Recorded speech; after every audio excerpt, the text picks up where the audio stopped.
Hey, good morning, Hey, everybody. good morning. Good to Ah, see you, Chris. Nick, Hello. good to see you. Yeah, and you? And you?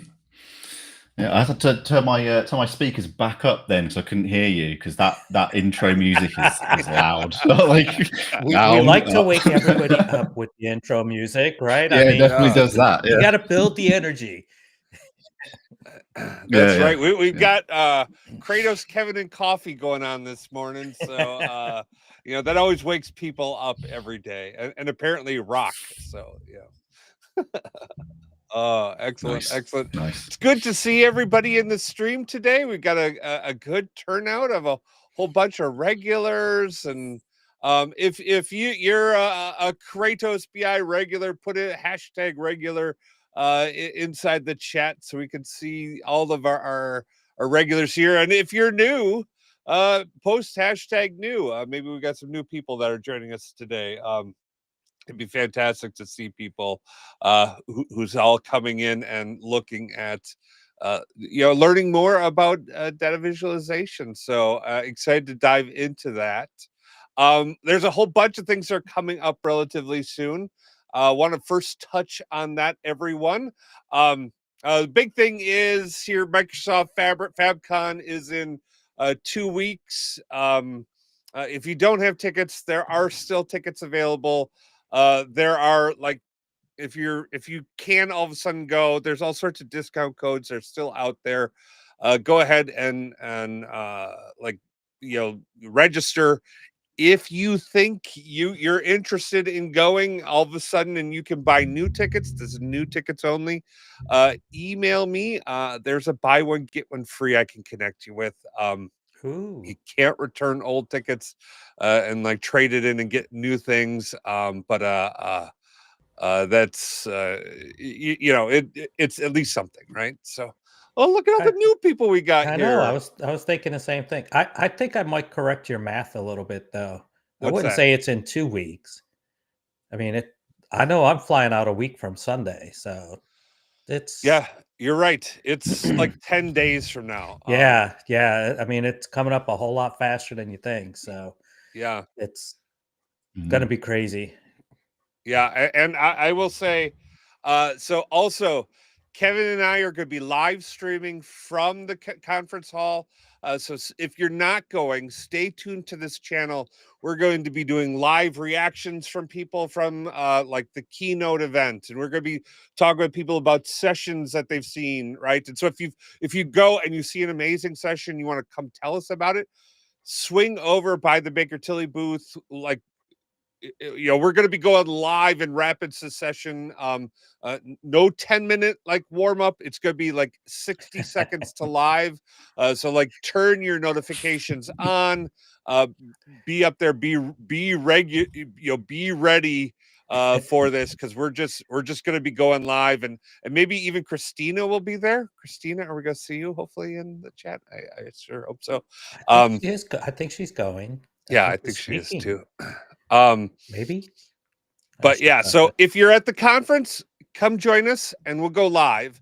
And if you see me anywhere outside of, like, during the keynote, before the keynote, walking to the keynote, or whatever, I'll also have a mobile live stream set up too, so we can go live on that walk over or in front of the conference. So just swing by, talk with me. We'll be going live in Vegas. And that's what I'm actually setting up right now this weekend, is the two different mobile studios that we have going. One, which is the mobile studio in the booth, and one, which is the mobile studio that goes with me everywhere I go. So, uh, Yeah, that walk over to the keynote's going to be interesting. So, yeah. it is interesting. We got to walk all the Awesome. way outside to you know from different from last year, but they must have Well, a it's lot so planned. big That this year, yeah. they can't contain it within the MGM Casino and Conference Center. Like the biggest conference center that Hmm. they have in Vegas, it's too large. The keynote's going to be too large. So they had to book the TCF Arena to get everyone Yep. together. So, like, It if tells you a lot right there. 100%, right? So again, if you want buy one get one ticket, so you don't get that whole fear of missing out thing, shoot me an email. I'll see if I can hook you up there. Okay. Awesome. But we are here with Nick. Nick, do you want to introduce yourself? Hello. Yeah. So I'm Nick. I'm in the UK. So what have I been doing? So I've been consulting, working in data analytics for about 15 years or so now. Started in SAP Business Objects, moved into SSRS, and then into Power BI when that came out. Working in all different sectors, different projects, etc. I've always had a bit of a sort of a keen interest in design. Didn't really start applying it to Power BI until about sort of 4 or 5 years ago, I think. But always had a bit of a keen interest in it, and definitely more recently, over the past sort of 18 months or so, started to definitely move more into that design thinking, UI and UX best practice, other ways that we can make analytics accessible to our customers, consumers, to people, to organizations, etc. So yeah, that's a quick bit about me there. There's been at least 2 people in the chat already that have complimented your visualization design, right? I appreciate that, and I have screen snipped those to send them to my wife afterwards. So I do appreciate that. Yeah. I mean, it's been crazy. I mean, I've been on LinkedIn. How long's LinkedIn's been out? A long time now, isn't it? But I think over 10 years I've been on LinkedIn, but never really posted anything. And it was sort of September, October last year, where I posted a design on there, and it just went mad. It got like over, I think it's like over 800 reactions, 55,000 impressions, loads of comments, etc. And I was like, it's like, oh, people like my stuff. Okay, well, I'll start posting some more then. And then that kind of snowballed, and like getting more and more reactions, and people comment on it, which was great. And it started making me think more about, what else can we do in Power BI? What other things can we do beyond just reports, right? What else can we do? So, if anyone that is watching, if you've been following me on LinkedIn, you'll know about, my whole widgets approach to reporting, and what's my motto now is make your Power BI reports not look like Power BI.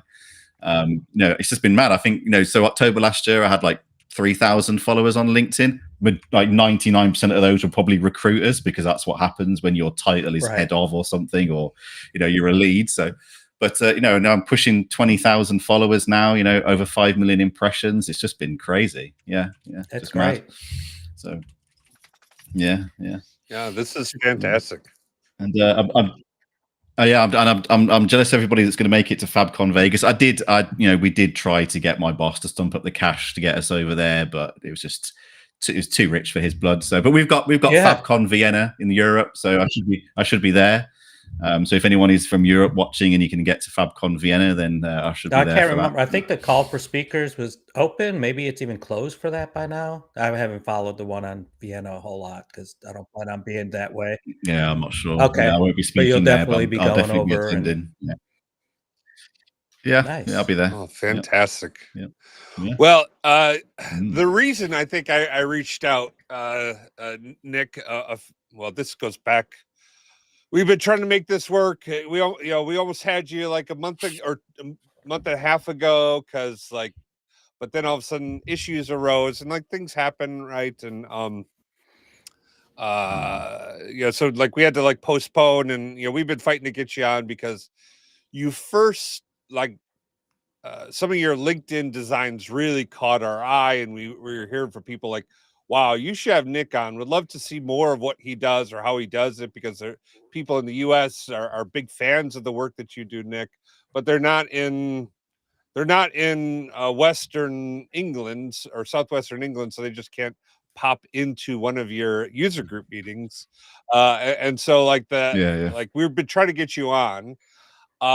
Since then, you kind of knocked my socks off with this, like, I want to call it a widget, but maybe I'm not describing it right.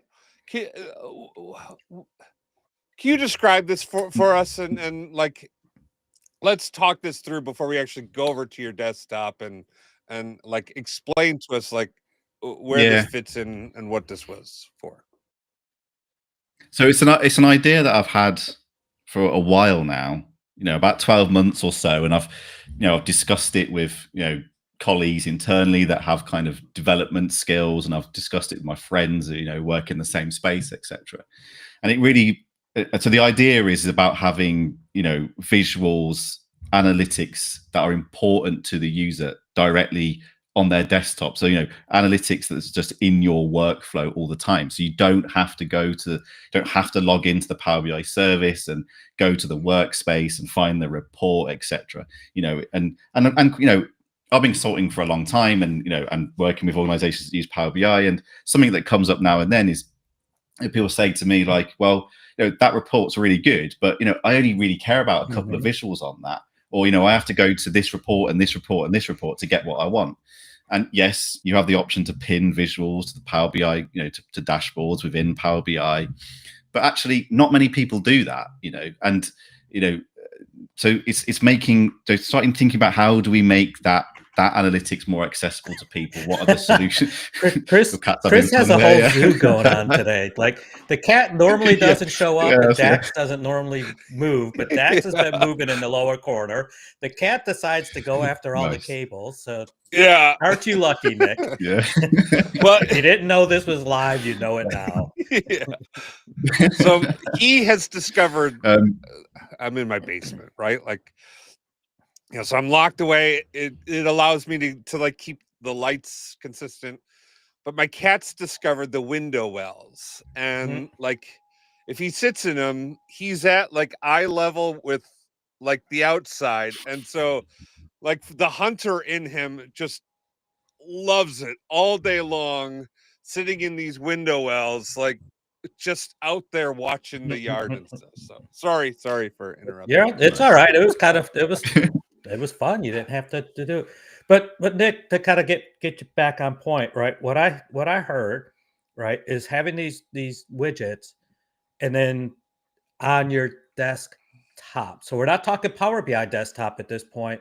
We're talking like, a lot of us that run multiple screens or a big screen, and you have different regions, and like you almost keep your chat tools, whether it's Teams, Slack, or whatever, you keep them up in say one of the areas of the regions. It's kind of something like that, right? Like leaving it up just on your screen, having it refresh, and you just you're in between tasks, you look at it and see something. Is that a good way to say it? Yeah, exactly that. Like I said a minute, it's putting the analytics in your workflow. Like you said there, I've got any one time I've got SSMS open, Slack open, Teams open, a whole host of different windows, and I'm flicking between them, etc. So just having that, having those on my desktop, not having to go to a browser, and I've seen the number of tabs people often have open on a browser. Oh, people have a whole, just like a sea of tabs, right? So if I don't have to go to the service and log in or find that tab again, it's actually just there on my desktop, the analytics that I need. And we're not even talking about, you can, but we're not really talking about full-blown reports. We're talking about visuals, analytics that I need, that I care about, or that the users need or they care about. Because you think about like executive level, they're responsible for a certain area of the business, and there may be only sort of core KPIs they really care about. And if they can just have those embedded on their desktop and accessible at all times, and it's refreshing in real time, or it's refreshing every few minutes, it's giving them up-to-date information, and it saves them clicking around a workspace and finding what they need to find, then it just makes it more accessible. So that's this where this idea came about. Yeah. Enough talking. Let's go to our desktop and see what this is like. All right. Okay, cool. Yeah. So before I actually go into the solution itself, so if you follow me on LinkedIn, you know about the whole widgets thing. So this is like a widget for territory sales performance, right? So then, but how do we take these widgets out of the service, out of Power BI desktop, and actually make them accessible and usable within people's workflows? So that's what got me thinking, how do we do it? So what I've created, it's V1, so it's somewhat rudimentary, but it works. So if I drag it over here, so I'll just minimize this so you can see it better. So it's the Power BI widget launcher, it's called. And here I've got just 2 widgets at the moment, or 2 reports at the moment in that library. But we can have a whole, we can have a library of hundreds if we needed to. And I also have the option to input either an embed URL or a share to web URL here and click open report. What I'm going to do is I'm going to select that first one here. So it's probably really small on your screens, but it says sales performance quick view. So I can click that and I can click open report, and we just drag that window over here. You can see it opens up that widget, and I can just move it around. I can place it anywhere I want on my desktop. Open the second one. There you go. I can do the same. I can place it wherever I need to on my desktop. So I can just place these two like that on my desktop. And then just to demonstrate the one where we can input the URLs. So I've got this widget here. So I can grab either the publish to web or the embed URL, so website or portal. I'll just grab the publish to web one. So I'm going to copy that and then paste that in there. Hit open report. Let me drag that over here. And I can resize the window. So this allows you to have any size report in there. So I can just resize it so it fits nicely. And then I can put, oops, not that small. Let's try that again. Whoa. That's why we do it live. And it is V0 dash negative. Right, a minute ago. Right, try that again. There we go. Right, and then I can just pop that over here. And I can just, it allows me to open any widget, any report I want, and just have it on my desktop like that. And I can just move them around. And then if I'm done, I can close this. And then these stay on my desktop. They just sit there. You can have them refreshing every couple of minutes or in real time, or have webhooks that tell it when it's refreshed the data, and it'll refresh the iframe, it'll refresh that, and it will show the new data like that. So it's just embedded on your desktop, accessible like that. So yeah, that's where that idea really came from, just making the analytics more accessible. Because when I do presentations, one of the first things I talk about when I talk to user groups, one of the very first stats I throw out there is that the adoption of analytic solutions, be it Power BI or some other BI solution, is only around 20%. So we're building all these solutions, but actually the adoption of them is only around 20%. And yes, we all know about data quality and accessibility and all that kind of stuff. But actually, as Power BI developers, what are we doing to improve that number? Because we can churn out Power BI report after Power BI report and sit on workshops and understand the requirements and everything like that. But why are people not coming back to use that analytics? And maybe one of those reasons is because it's not as accessible as they need it to be. So maybe, so this is what this thinking is about: making the analytics people need embedded in their workflows, making it accessible. Well, and Nick, can I maybe that will drive adoption? That it's not going to be one thing, right? Like, why is it only 20%? Well, everyone has a broad scale need for these things.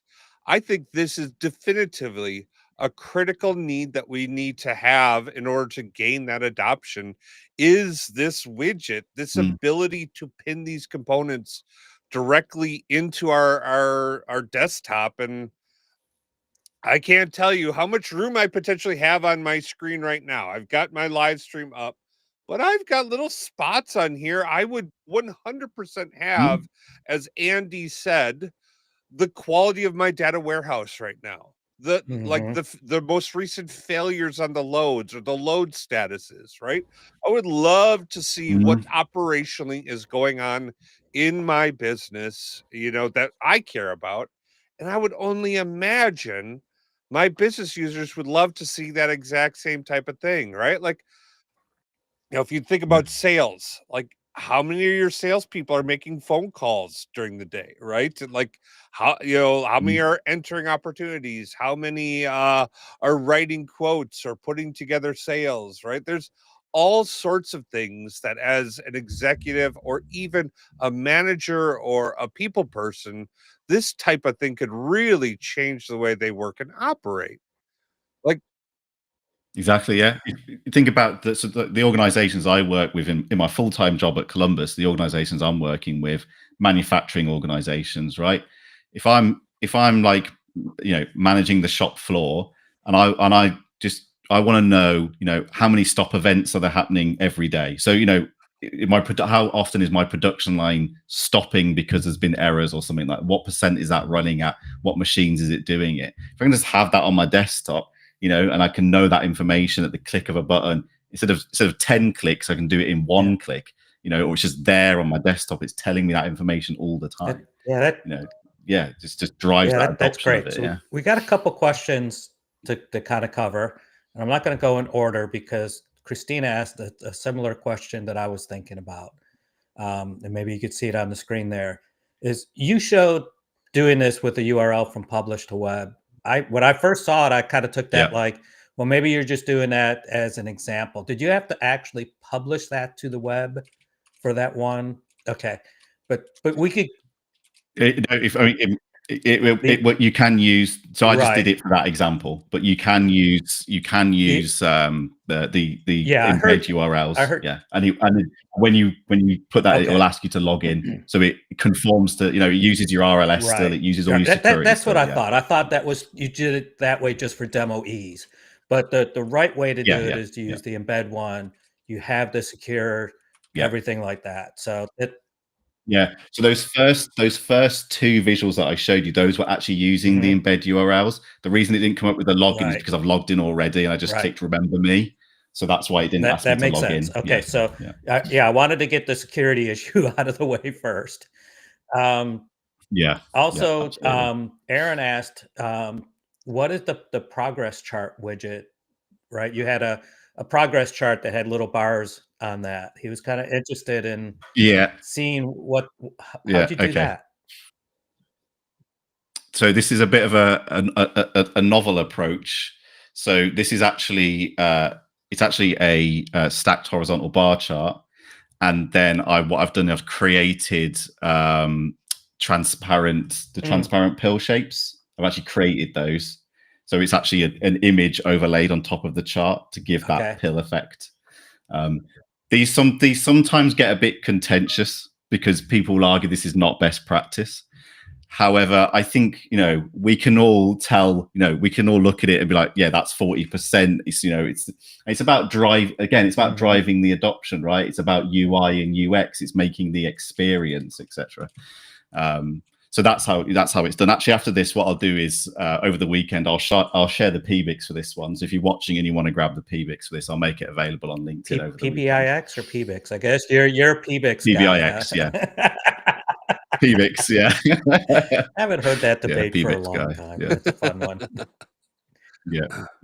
Wait, can you tell me how you did that again? It's just a novel.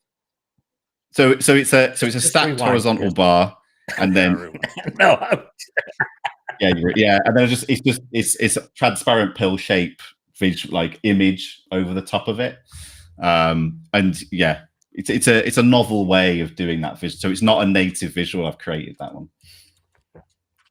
Someone says, "What is this contention you speak of?" I think because some people in the community maybe don't agree with that approach. I've never really had a valid argument. I just get a bit of pushback sometimes that oh well, that's not good for maintenance. How do you manage that? Or maybe that's not really telling the true numbers. How do you, people look at it, the visual, is that really the real number, etc. But a bar's a bar. It's just got shapes over it. I take it that, it's the real numbers and everything. I think it's the intent of the visual or the report page, right? Where this one, your intent on this is to pretty much put it into your widget, right? But if it was a report that people are supposed to interact with and they want to click the filter and things like that, those overlays tend to take that ability away, right? And so if you're designing something and your intention is to have it, everybody interact with it all day long, then don't take away the interactive parts of it. But if it's just a display or a display like this, it's a great solution. So absolutely. Yeah. Oh, this is fantastic. I think that makes a great deal of sense. And I love this. The crowd has gone wild. Is what we'd be hearing if we were at FabCon in the TCF arena presenting this. I know people lose their minds. But you kind of made a name for yourself around the overall fabric design and how you can build out and stuff. Do you have any tips for people about how or where we should go or why this is important to do? What if I said I don't care? Or is that Is that vital to my career if I do this or no? Yeah, so I've heard that, right? I've heard people say, "Oh, well, you know, you often hear, don't you, that you know the analytics, the reporting, it's 90% about the data and 10% about the visuals." I don't necessarily agree with those numbers. You know, I think the two go together, right, in perfect harmony to produce a solution that people are going to use. And so it you know, like I said before, it's thinking differently about analytics. And my motto is make your Power BI reports not look like Power BI. And I think, you know, if we're very honest with ourselves and we look at, you know, the solutions that people are talking about and posting about and designing on Power BI, yeah, that technically they're good solutions, but you can tell when a Power BI report is a Power BI report.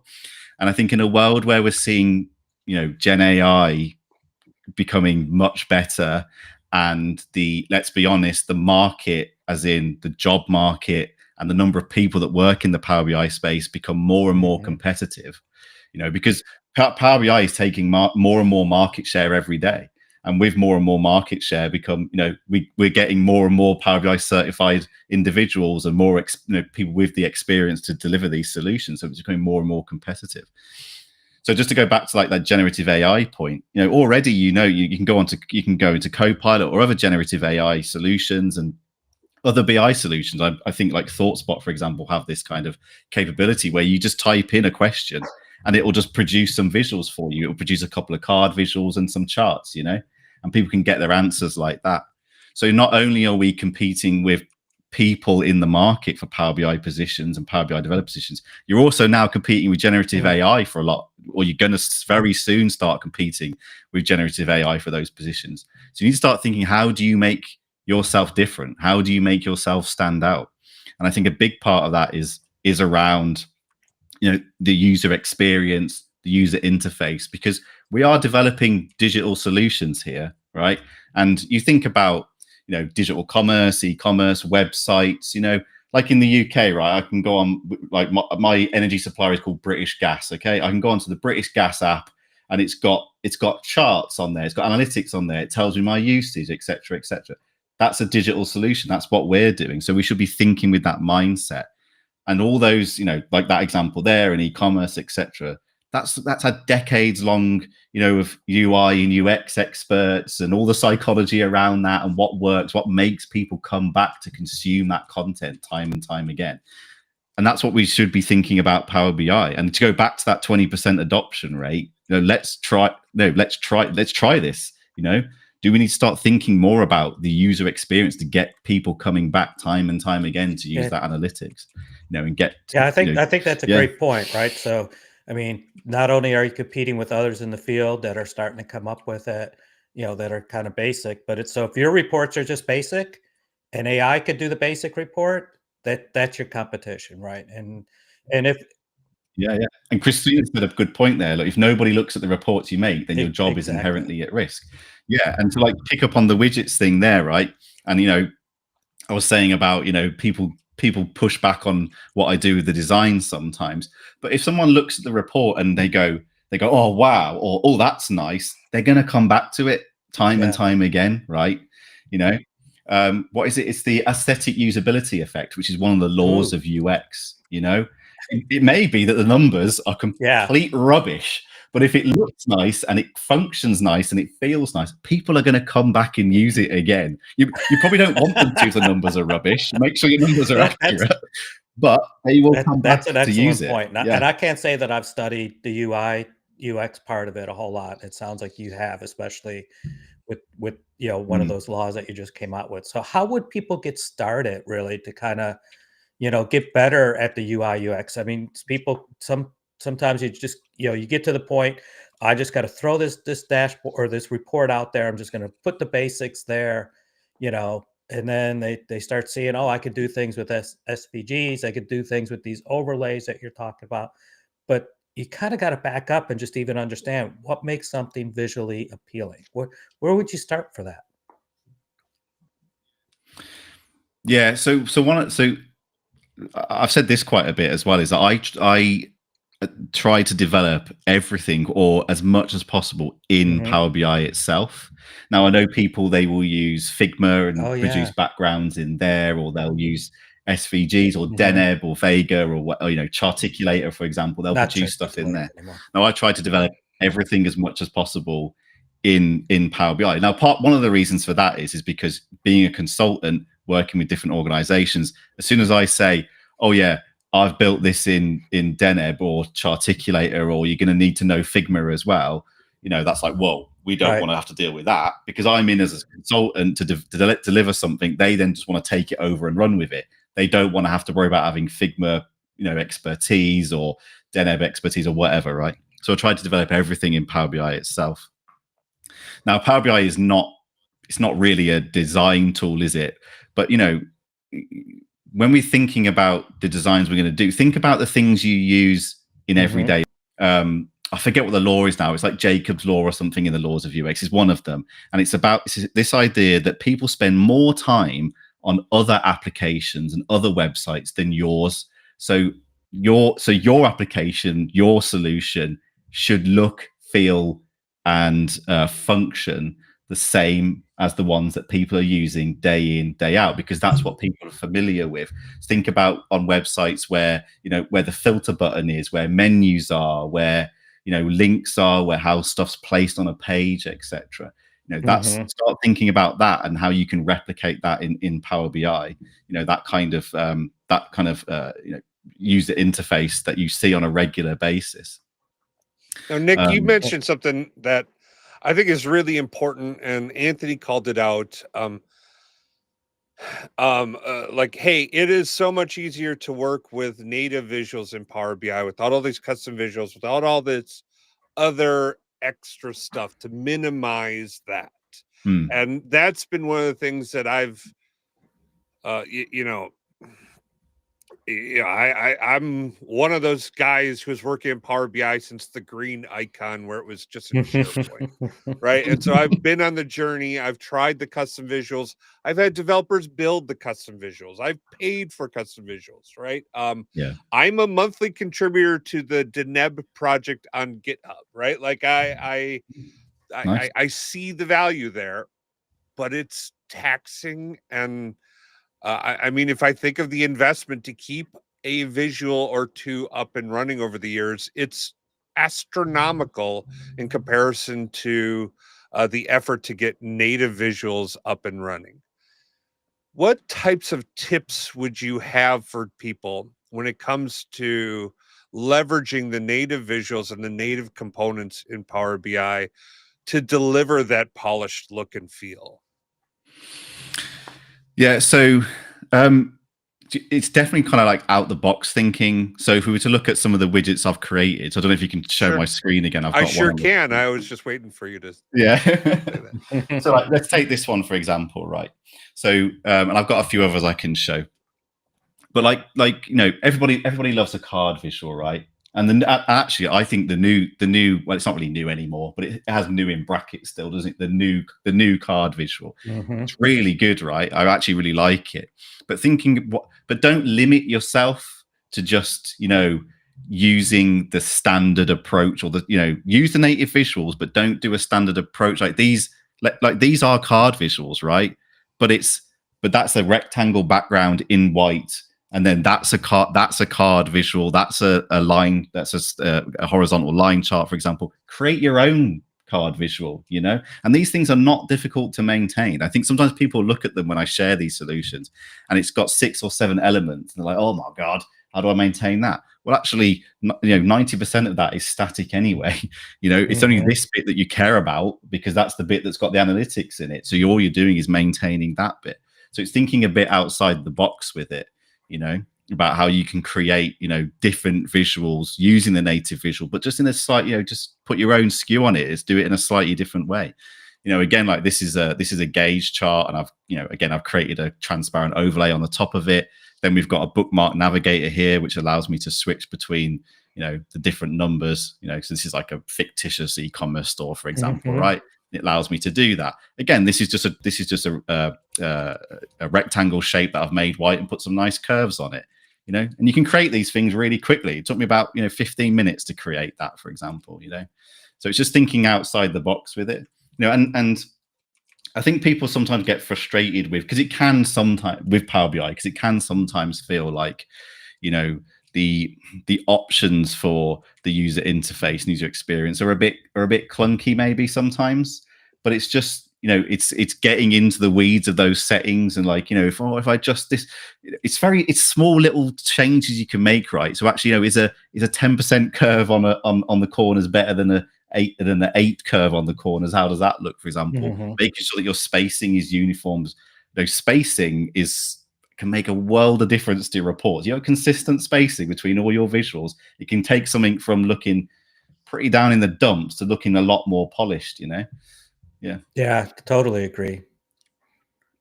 What do we just? And I want to like I'm gonna get his name wrong. Faume. Faume. Yeah, I'm I would sorry too. if that's not right, but I really hope. Like, I've got a lot of faith in Miguel that he's going to be making the right changes. The like his Figma chart and the stuff that they're doing out there, I think is really going to help us there. But even if he's highly successful for the next 2 to 3 years, that's a long time to wait, and there's a lot of time in there that you know, we need to go in and address these things. So it's not, it makes sense to learn this stuff and take that effort. Right. Yeah. As Nick's kind of showing us here, right? I mean, I think we could all agree we need some improvements on the native visuals, and like you said, Miguel's working on it. But look at what he's able to do with the native visuals, and if we take just a little bit more time to learn, you know, if that's the side that you stay on, is like, I thought that was a great point, right? Just a couple more things on the curve, does it, you know, making that rectangle a little bit more curved, does that help? The spacing, that's one of my pet peeves too. And I will sit there and look at my spacing and try to figure it out, or somebody else is developing a report going, if it's not consistent. There are a few, I know I've seen a few ways people like manage the spacing of their visuals. I think I did see something on LinkedIn a while back. Somebody had designed something that it's a third party tool, and it shows you the pixel length between all the visuals or whatever. But a tip for anyone watching is, and it's such a simple thing, you know, generally I kind of do sort of like, you know, 16 to 22 pixels between each visual. So I create a 22 by 22 rectangle, and then I just use that and put it between the visuals. You know, it's so simple. You know, you just use it, just copy and just create a few of them, and then you can just make sure everything, you know, bumps up together right and lines up together right. It's such a simple thing to do. Oh, that's an interesting way of doing it. Yeah.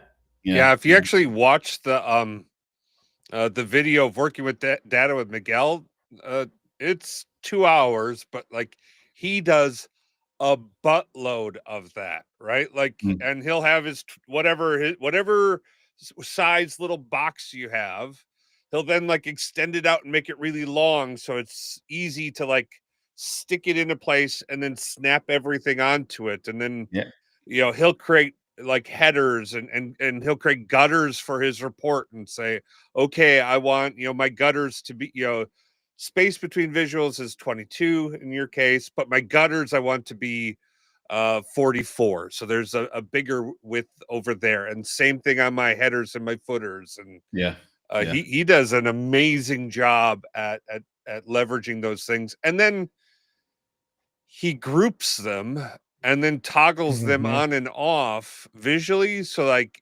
when he has to go in to make updates on the report, it's very easy for him to see what his standards are, what it needs to be. Like, grouping and naming visuals is, I think it's forgotten about so often when we're developing things, you know, and I'll be honest, you know, I didn't really start doing it properly until about, you know, until a few years ago. But as ever, you know, it makes it, when you come back to that report, it makes it so much easier if things are you know, in that you know, in that selection panel, you name the visuals, group them, name those groupings, etc. Make sure the layer order is, or the tab order is in the order that it needs to be, etc. You know, it makes it so much easier, and it particularly makes it so much easier when it comes to bookmarks as well. And I think if you're so newish to Power BI, and I think even some old hats of Power BI hate bookmarks. No, I don't, right? But it's because I think it's because I've got into a method of how I do it, and it really hangs on naming things and grouping things. It makes it so much easier to manage your bookmarks and create your bookmarks then as well. It's particularly when you're doing like the selected visuals bit, it just makes it so much easier. And I think people tried to do too much with bookmarks, right? Like they tried to use like I have 90 bookmarks in my Power BI report. Like, oh, right? No wonder it's hard to maintain. Yeah, this is a nightmare. Yes, congratulations, you've created a nightmare. Well done. You've perfectly done that for yourself. But I think there's some like you could have some simple ones, and I made a note to make some videos on these things because these are things that as you've been working in for a long time, you start to learn and do, but maybe we got to give other people understanding how easy this can be or not to maintain things. And who remembers about groupings, and who remembers about setting visibility toggles and that type of a thing, right? Yeah, and do a favor for that developer that's going to pick that report up after you. Like I worked. I was a data engineer for like 8 years, and it was always like document your code, comment your code, and nobody ever did. And then you hated that developer when you inherited that code because they hadn't commented it or documented it. And Same here, right? Do that developer a favor that will pick this up after you. Yeah. And it's even worse when that developer was yourself and you pick it up 6 months later. What the heck did this person? Oh, that was me. Yeah. Yeah. Hey, so I do want to go back to something real quick on the widget launcher that you had and that you showed. There was a question that Jack came up, and I had the same question in my head. When that widget is up on your desktop, and I get it, this is kind of beta, pre-beta, whatever. Can it be clickable so that, like, if I want to know more about that, is that something you've thought about already or already doing? Yeah. So let me show you. Let me show you this one. Actually, while I'm doing it, let me show you. I'm going to use the embed URL, and let's to prove you can be secure. Yeah. And what I think it'll just pop open because I'm already logged in. Yeah, you're already. Yep. Yeah. So I did the remember me earlier before we started. So yeah, but that uses the embed URL, so you can see how it's secure that way. So this is the other two visuals are not interactive. This one has some interactivity in it. So you can see I can click on returns, customers. I can click between the different views. If these had drill throughs and drill downs, that would all work. It would all function. It functions no differently to a normal Power BI report that you would consume in the service. Yeah. Okay, great. Yeah. I mean, that's fantastic. And and the whole thing, it can be any report, any visual you could do this with, right? Yeah. Like let me grab a full report to show you, right? So let's take this one. I'll just use the publish to web one. Copy that. Then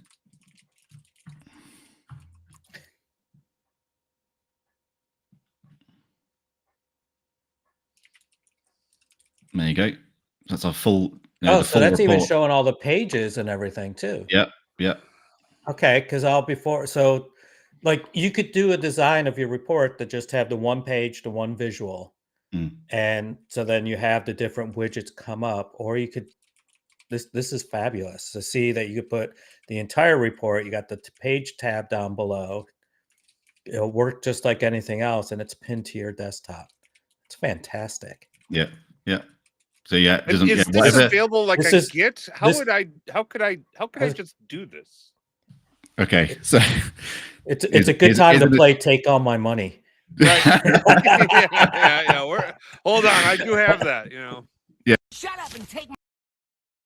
Nice. I'm because I've developed this very recently, and I'm sort of do I make this open source? Do I put it on Git? What do I do with it now? So I probably need to have some conversations of what I do with it. It's very early days of it still. I mean, it's very early days, but it just works, which is crazy. Yeah. I think it just needs a bit of refinement. Like funny enough, I think the UI and UX of the app needs refinement.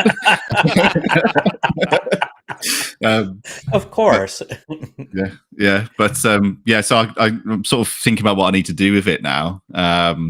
But yeah, if anyone from Microsoft is watching and wants to have a conversation, let me know. I think if you even if you just wanted to open source it or get it out there, I think there's definitely an interest, and people would, so over the weekend, figure that out, will you? I will. And the next thing I'm thinking, once this is, the follow-on thinking from this is in that, I'm trying not to jump ahead of myself too much, but the next kind of solution I'm thinking about is, the notifications panel in Windows. When you get a Slack message and you get the bell icon at the bottom, you click it and the panel comes out. Now, one of my developer friends, he says you can actually embed those widgets in that notification panel. So, let's say, right, you've got an alert on, and you hit that threshold, you'll get the alert pop up in the notification and that widget embedded in that notification panel. Oh, interesting. So where are all the VC funders now, right? Like, we should have a VC funder. Like, stop putting all these stupid AIs that are out there. Like, oh, another AI has come out. Let's get some VC funding for this, or Microsoft. Hire Nick for this, or whatever it would take. Like that's that I too, Nick, if you set up a Git repo, I will back and fund that with my $10 every month. It's not much, but we all do what we can, right? Exactly. Yeah. All right. Oh, cool, dude. I am just blown away by this, and I love the interactivity of it. I love how it brings analytics to your day, and it doesn't look like it would be. It's just, you're just running basically a browser, right? Yeah, it's built in .NET. Okay. And it's a desktop browser. Not to do a disservice to what I thought. Yeah. No. Sorry. The reason I ask is, like, okay, something like this has to go through corporate security, and oh man, I'm taking this super far along, right? Like, I'm thinking about rolling this out at like large banking and financial institutions, and like how they would just absolutely love to have this, and the medical industry would love to have something like this. And like I say, it's built in .NET. It's about 50 lines of code in total. It's not a complicated thing,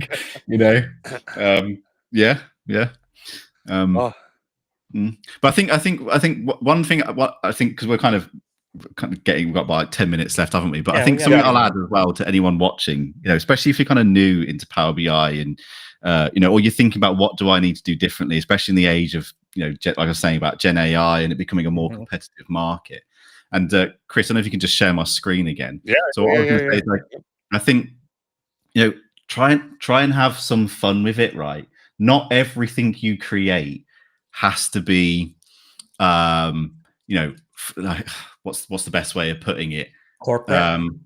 Sorry, it has not everything you create has to be corporate. You could have some exactly right. To it. So this is just an example that something I had a bit of fun with, right? So I was sitting there one day and I was looking, I was thinking about scatter plot chart, right? I was thinking, well, it's coordinates, isn't it? Really, that's what it is. So what can I do with that, right? And then I started thinking about, like, the golden ratio and all this sort of crazy math stuff, right? I was thinking, well, what could I do with that? And then I was on Wikipedia and I was reading about like different patterns in nature and stuff. And there was this pastiche pattern in nature, which is this like concentric circles, right? I was thinking, oh, can I recreate that in a scatter chart? So I had a go at it, right? And I thought, oh, well, how can I turn that into a visual? So then I created this.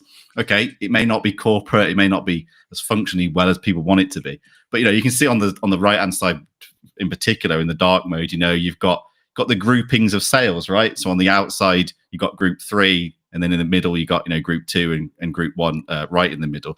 And those are different different variances of sales amounts, for example, and stuff. So it's just not everything has to be a report. Not everything has to be a perfect visual, etc. I think just have some fun with it, and with that you'll learn a lot as well. And you'll make mistakes, and you'll learn from those mistakes, and you'll click buttons. You'll be like, oh, what does that one do? What if I do this? Blah blah blah.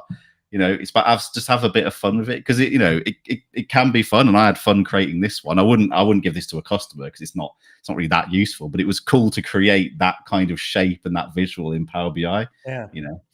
It could be useful, right? Or what you learn could become useful. But just to be clear, that is just a standard scatter plot visual. And then you've just generated kind of the numbers and did the math, like Andy just said. Well, ChatGPT did the math. Well, okay, we're not saying that there's good reasons for using ChatGPT. Just use it so that you keep moving forward, not get replaced, right? But yeah, that's very interesting. So then, like if you happen to show this, or one of your customers see this while watching our stream, and they come back and ask you for it, you'd have to think how to implement it. And it may be also embedding that whatever math ChatGPT did with it, you call out to ChatGPT or Copilot or something, and it returns the numbers and you plot them. I don't know. All these things, it spurs ideas, right? Like you said, so kind of play, right? I mean, and get new ideas and learn. It's like what's the art of the possible in Power BI? How can you kind of push the boundaries of what you can do in it? And maybe you do push those boundaries, and maybe it's not always a valid solution, but you're going to have learned things on the way, right? That you can then implement into your day job, into a customer, whatever it may be. Yeah. I mean, I did something like that a long time ago at a customer, just using the scatter plot. I put an image behind it, and it was kind of rating where we were going with different technologies, right? And everything had to sit in a certain quadrant, but you made it as a target so that as it, it was more improved as it got closer to the middle. But yeah, so I had to do the same thing, is come up with all the coordinates on the scatter plot, and they liked it. They thought it was very informative. So it was a little hard to maintain. But wow, this Nick, I am so grateful that you took the time to come and join us today, because you have energized me and you have made me excited to get to work today, which frankly is awesome, because normally I'm the guy who brings the energy and excitement. And thank you for starting the nuclear reactor this morning. My pleasure. I am just jacked about this. As we're starting to wind down and get into the last few minutes of the live stream, if there was one call to action you had to people about like something they could do today to like advance their capabilities or whatever it is, right? If there's one thing people could do today, what would you say that big tip would be? What would that big tip be to enhance their capabilities? I would say, maybe it sounds like a bit of a cliche, but I think like don't compare yourself to others. And I think, like, again, not to go on bang on about it, but in the age of Gen AI and the competitive landscape, don't compare yourself to others, and find that thing that makes you different. As a developer, as a Power BI developer, what is that thing? Now, it could be that you get really good at the UI and the UX, or you get really good at thinking of novel solutions, or you come up with an idea that no one's thought of before. And there are no stupid ideas, right? Every idea is an idea, and it's worth exploring it or having a conversation about it. So yeah, I think it's that key point is just like, what makes you different in the market? What's that thing that makes you different? And start thinking about that. Because it's only ever going to get more competitive. Dark mode, I love dark mode. But I suppose, I said it before, but really as well, just really start thinking about what do you consume on a day-to-day basis on the internet, on applications. Thinking about those different UI and UX elements and those different experiences you have, and think about how could you bring those to your solutions in Power BI. Because you'll probably find it's much easier than you realize. With a bit of tinkering here and there, and a bit of adjusting something here and there, you'll probably find that you can replicate that stuff. And your customers will probably thank you for it as well. I think usually the first feedback I get before they start talking about the numbers is people go, "Oh, that's really pretty," Yeah. And at that point, I know they're going to come back and use it. Then Right. they're going to come back and use it again and again. That's a great tip. Yep. And they get that first look. That's really nice. Yeah, they will adopt it a whole lot better. Absolutely. Yeah. But with that, Chris, I think we're pretty much out of time. Although you look deep in thought about something. Well, so here's and maybe it's too late in the live stream. You're going to start a 10-minute conversation here.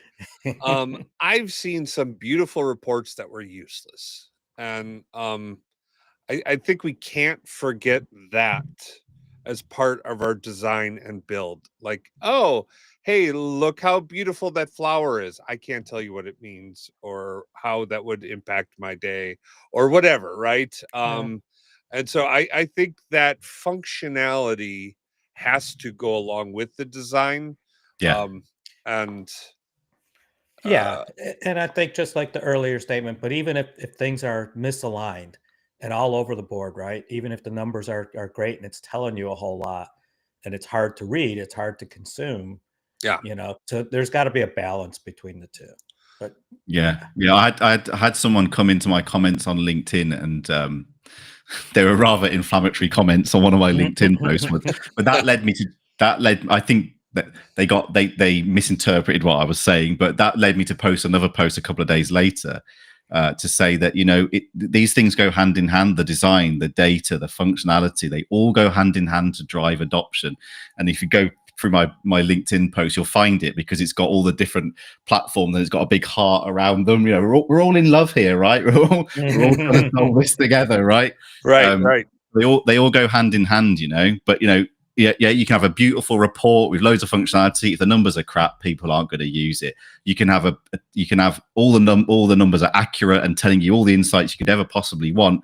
But if it takes 2 minutes to load, and if you click a button here, it does nothing, and it's all misaligned, people aren't going to come back and use it regardless of what it's saying, right? What they'll do is they'll export it to Excel and create their own thing. Yeah, you're spot on. And as I like what Mim just says, get their attention first, then the rest should be easy. Mm-hmm. Right? Yeah. Awesome. All right. Well, we're about to head out. Nick, thank you so much for joining us today. My pleasure. I really appreciate it, and it's been fantastic having you. Kevin, always thank you, sir. Yeah, it was a great conversation, Nick. It was nice talking to you. Yeah, and you both. Yeah, thank you. And thank you for joining us on Fabric Fridays. We love having you as part of this conversation. Love having you here. We're going to be back next week with kind of a know before you go FabCon live stream, where we're going to be talking about all the sessions that are out there. We're going to be talking about the Hoova app. We're going to be talking about where to come and find Kevin and I, and all that sort of stuff, and tips for FabCon. So come and join us next week. Maybe we can even convince Christina to join us if she's not flying. We'll see. But you guys all have just the absolute best day and best weekend. Thanks, everybody. Thank you. Peace out. Baker Tilly Digital combines strategic industry insight and advanced technical expertise to uncover and solve your digital transformation challenges. If you're interested in learning more, check out our website at bakertilly.com/digital.